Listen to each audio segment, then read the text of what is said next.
আমরা এখন জেনকফ ক্যাথিড্রালে আগের দিন এসেছিলাম ফার্স্ট ডেতে, কিন্তু সেদিন ক্যাথিড্রালটা বন্ধ হয়ে গেছিলো, তো ওই মিউজিয়ামটা দেখতে পাইনি, ক্যাথিড্রালে ঢুকতে পারিনি।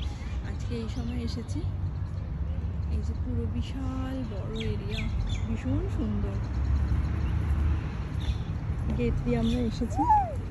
এই যে কুট্টু শালিক পাখি দুটো দেখে খুবই আনন্দ পেয়েছে। এসো, হ্যালো কুট্টু।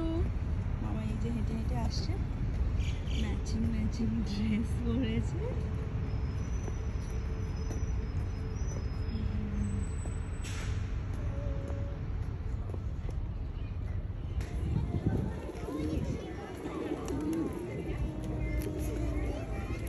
এখানে পায়রারা আসে, এই এটা ফেমাস। হ্যাঁ আসছি, আমরা পিছনে আছি পিছনে আছি।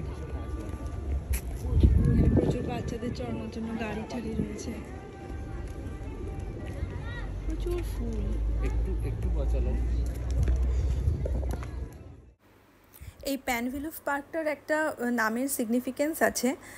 এটা 28 প্যানভিলভ গার্ডসম্যান বলা হয়। এখানে 28 মানে হচ্ছে রাশিয়ার বা সোভিয়েতের তরফ থেকে 1941 সালে যখন দ্বিতীয় বিশ্বযুদ্ধ চলছিল, সেই সময় জার্মান সেনার এগেনস্টে 28 জন সেনাকে পাঠানো হয়েছিল একটা স্ট্রং ডিফেন্স তৈরি করার জন্য, বা জার্মান সেনাকে রুখে দেওয়ার জন্য, বা অন্তত কিছুটা সময় রুখে দেওয়ার জন্য এই 28 জন একটা সেনার দল পাঠানো হয়েছিল।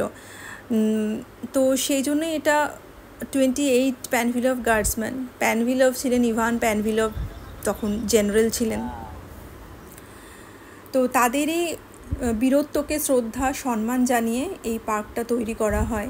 এই পার্কে একটা সর্বদা জ্বলতে থাকা একটা অগ্নিকুণ্ড আছে, তাদের বীরত্বের উদ্দেশ্যে এটা থাকে, তাদের শ্রদ্ধা জানাতে সেই সব শহীদকে।